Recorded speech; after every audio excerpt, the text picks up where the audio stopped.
बिहार में चुनाव है और चुनाव को लेकर लगातार जोर आजमाइश हो रही है। जी हां, सीवान में जोर आजमाइश की सभी हदें पार की जा रही हैं और लगातार नेता जनता को लुभाने के लिए अलग अलग हथकंडे अपना रहे हैं और इसी क्रम में सीवान में बड़े बड़े नेताओं का आगमन भी हो रहा है। नमस्कार, मैं हूं आकाश और आप देख रहे हैं न्यूज। आज हम बात कर रहे हैं सीवान में बीजेपी के राष्ट्रीय अध्यक्ष जेपी नड्डा के कार्यक्रम का। सीवान में बीजेपी के जेपी नड्डा का कार्यक्रम रखा गया था जो सीवान के गांधी मैदान में था और वहां पे हजारों की संख्या में जनता मौजूद थे, सैकड़ों की संख्या में नेता मौजूद थे और जनता के साथ साथ हजारों की संख्या में कार्यकर्ता भी थे। बातें बहुत सारी हुई, लेकिन जो बातें होनी चाहिए उस बात से बिल्कुल अलग बातें हुई। आज भी सीवान में 15 साल पुराने अपराध की कथा कही गई। आज भी सीवान में 15 साल पहले क्या था वो बताया गया, लेकिन यह नहीं बताया गया कि 15 साल में क्या क्या हुआ। 15 साल में कितने लोग बेरोजगार हुए, कितने बेरोजगार होने की फैक्ट्रियां खोली गई और कैसे आज भी युवा बेरोजगार हैं ये पता नहीं चल पाया है। लेकिन मुद्दे थे आज भी 15 साल पुराने, क्या अपराध हुए, आज भी लालटेन युग की बात हो रही थी, आज भी एलईडी बल्ब की बात हो रही थी और लालटेन युग, अपराध, इन सारे मुद्दों पे चर्चा की गई। आपको बता दें कि यही वह बिहार है जहां पे 15 साल पहले 3-3 चीनी मिलें हुआ करती थी, लेकिन अब 3-3 चीनी मिलों में एक चीनी मिल नीलाम हो चुके हैं, दूसरा चीनी मिल की ईंट तक चोरी कर जा चुके हैं और तीसरे खंडहर में तब्दील हो चुकी है।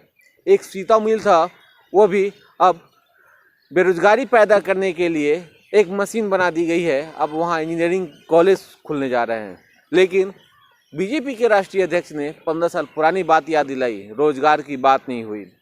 ये होनी भी चाहिए थी और इन्हीं मुद्दों पे जनता को लुभाया गया और वोट मांगा गया। क्या कुछ कहा जेपी नड्डा ने, आप भी सुनिए। मित्रों, जब मैं सीवान में आया हूं तो मैं आपसे कहना चाहता हूं, अब ये आत्मनिर्भर बिहार होगा, ये आत्मनिर्भर भारत होगा और आत्मनिर्भर बिहार के लिए ये आवश्यक है कि हम बिहार में फार्मर्स प्रोड्यूसर्स ऑर्गेनाइजेशन बना के मोदी जी का जो 1 लाख करोड़ रुपए किसानों के लिए है उसके इस्तेमाल धरती पर करें और सीवान के किसानों के लिए वो नीचे धरती पर लगे।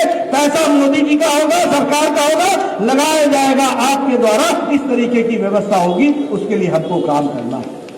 इसी तरीके से मित्रों, अगर मैं पीछे बिहार की बात करूं तो आपके यहां जनधन में 4 करोड़ 72 लाख खाते खुल के उसमें पैसे गए 500 रुपए। उजाला में 8 करोड़ के गैस का कनेक्शन आया। उजाला बल्ब के लिए 1 करोड़ 95 लाख मुफ्त में बल्ब बांटे गए। स्वच्छ भारत में आपके यहां 1 करोड़ 20 लाख इज्जत घर बनाया गया ताकि हमारी महिलाएं अपने घर में इज्जत से रह सके और इज्जत का जीवन व्यतीत कर सके। इस तरह की व्यवस्था की गई। मित्रों, योजनाएं बहुत थी जिसको हम लोगों ने एक के बाद एक काम पूरा किया। मैं यहां आया हूं तो मैं आपसे क्या ये बात हम शेयर करेंगे कि नहीं करेंगे कि आप लोग चाहते थे कि राम जन्मभूमि पर मंदिर बने, चाहते थे कि नहीं चाहते थे?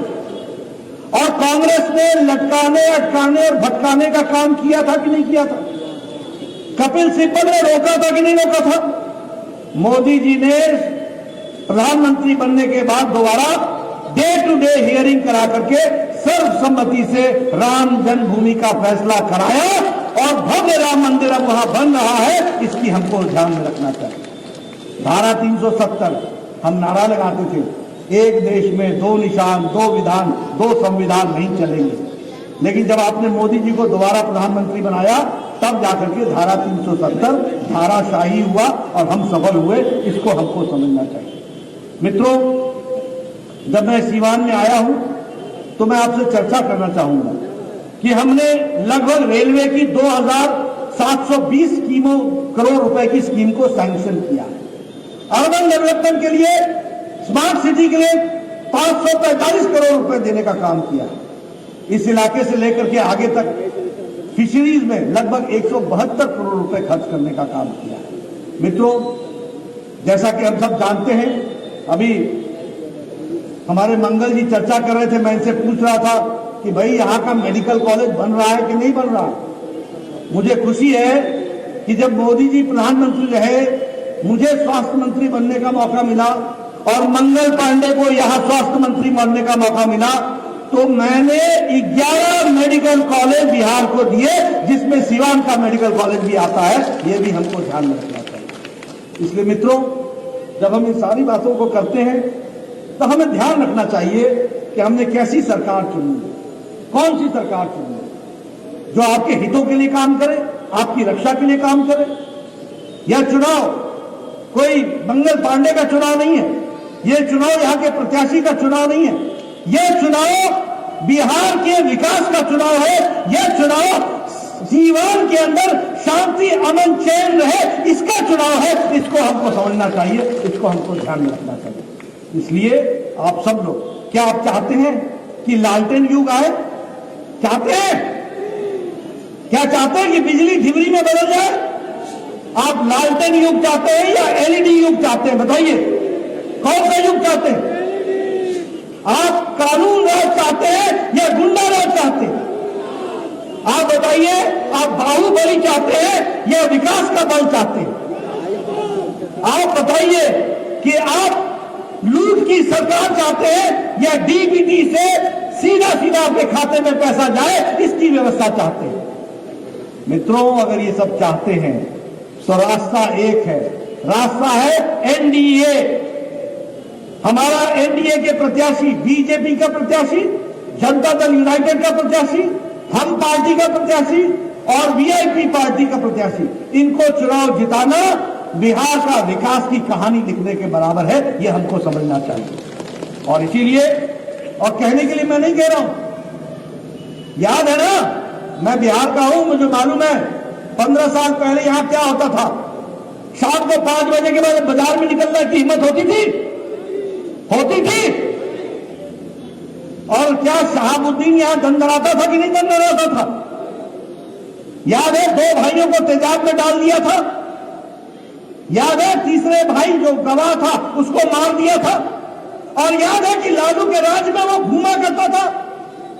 जब नीतीश कुमार आए तो पहले बिहार के जेल में और बाद में तिहाड़ में पहुंचाने का काम किया, तो नीतीश बाबू के सुशासन ने किया। इसको ध्यान में रखना चाहिए।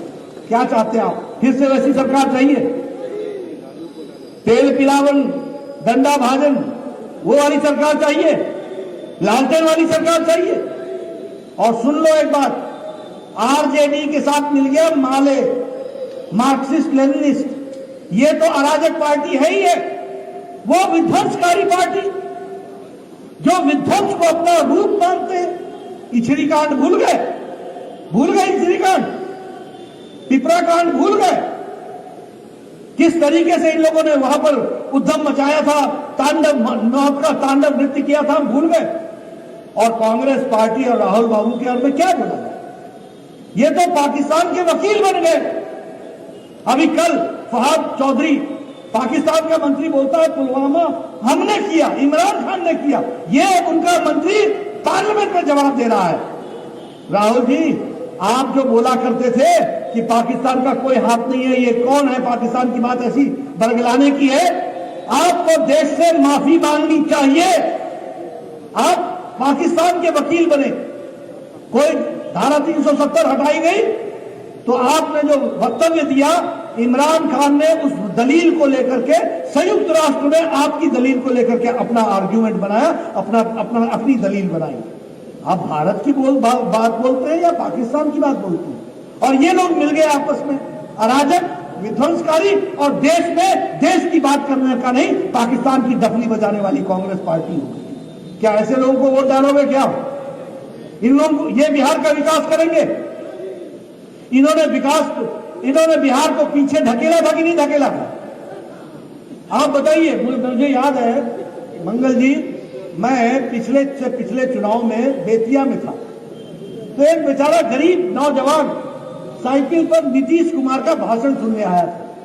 और आप जानते हैं कि मैं मंच पर कम बैठता हूं, मैं जनता के बीच में रहता हूं, तो मैं चला गया जनता के बीच में। वो बहुत खुश दिख रहा था।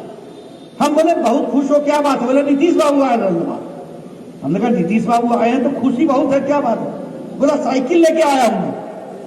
मैंने कहा तो इसमें कौन सी बड़ी बात है? बोलता 5 साल पहले लेके आते तो लौक लेता, गुंडा सब जो है उसको छीन लेता, हमसे छेक लेता। अब हम लेके आए हैं कि साइकिल से वापस जाएंगे। एक गरीब आदमी ये बात बोल रहा था कि सुशासन के, यानी साइकिल, मोटरसाइकिल नहीं, साइकिल। 10 साल 15 साल पहले लोगों को यह भी विश्वास नहीं था कि शाम को अगर नीतीश बाबू का सवाल सुनेंगे तो घर वापस ठीक से पहुंचेंगे नहीं पहुंचेंगे। और जब नीतीश बाबू मुख्यमंत्री बने तो कहा कि साइकिल से आए हुआ और साइकिल से वापस जाएंगे। अब कोई लौकेगा नहीं, कोई छेकेगा नहीं, कोई रोकेगा नहीं, साइकिल हमारे से रहेगी और साइकिल के साथ जाएंगे। ये घटना जमीन की मैं आपको सुना रहा हूं। आप बताइए, आजकल बहनें, हमारी छोटी छोटी बहनें पोशाक पहन करके, स्कूल ड्रेस पहन करके साइकिल पर स्कूल जाती है कि नहीं जाती? जाती है कि नहीं जाती? झुंड के झुंड निकल करके जाती। ये 15 साल पहले जा सकते थे? किसी ने इनको साइकिल देनी थी? किसी ने इनको पोशाक स्कूल की देनी थी? मित्रों, ये साइकिल नहीं है, ये पोशाक ही नहीं है, ये बिहार की बहनों का सम्मान है, ये इज्जत है जो मोदी जी और नीतीश कुमार जी ने दी है। इसलिए मैं आपसे निवेदन करने आया हूं, पहचानो, उजाले की इज्जत तब तक होती है जब तक तुमको अंधेरे का एहसास हो। अगर अंधेरे का एहसास नहीं होगा तो उजाला समझ में नहीं आएगा। विकास समझना हो, आज हाईवे बन रहे हैं कि नहीं बन रहे हैं? बताओ, हाईवे बन रहे हैं कि नहीं बन रहे हैं? सड़कें बन रही है कि नहीं बन रही है? मेडिकल कॉलेज का शिलान्यास हुआ है कि नहीं हुआ? आप सोचो, 15 साल पहले मेडिकल कॉलेज और सीवान सोच सकते थे क्या? सीवान की जनता जागरूक है। आप बताओ, आज आपको आजादी मिली है कि नहीं मिली है? सीवान को खासकर पूछ रहा हूं। गुंडा राज से आपको आजादी मिली कि नहीं मिली? सुशासन मिला कि नहीं मिला? संभाल के रखना है कि नहीं रखना है? अगर संभाल के रखना है तो याद रखना, एनडीए के प्रत्याशियों को विजय हासिल कराना और नीतीश जी को फिर से मुख्यमंत्री बनाना, ये हमारी जिम्मेवारी है। आपने इसको पूरा करना, ये आपसे मैं निवेदन कर रहा हूं। मित्रों, आप तो अपना वोट डालोगे ही, मैं तो आपकी तालियों की आवाज से समझ गया कि आप वोट डालने वाले हैं।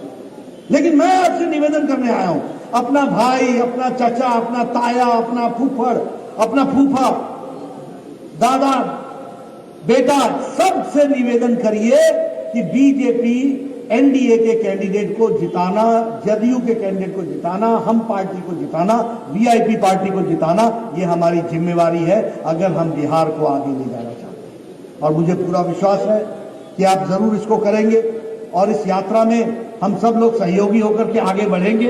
और जब मैं सीवान की एक नई यात्रा को देखूंगा तो मैं ये कह सकता हूं कि मंच पर बैठे हुए नेताओं के हाथ में बिहार सुरक्षित जाएगा, आगे बढ़ेगा। नीतीश कुमार के नेतृत्व में बिहार एक नई अंगड़ाई लेगा, मोदी जी का आशीर्वाद रहेगा, नीतीश जी का सुशासन रहेगा, बिहार बढ़ता हुआ आगे बढ़ेगा। ये मैं आपको बताना चाहता हूं। आपने मेरी बात सुनी है, आपका बहुत बहुत धन्यवाद। जय भारत, जय बिहार।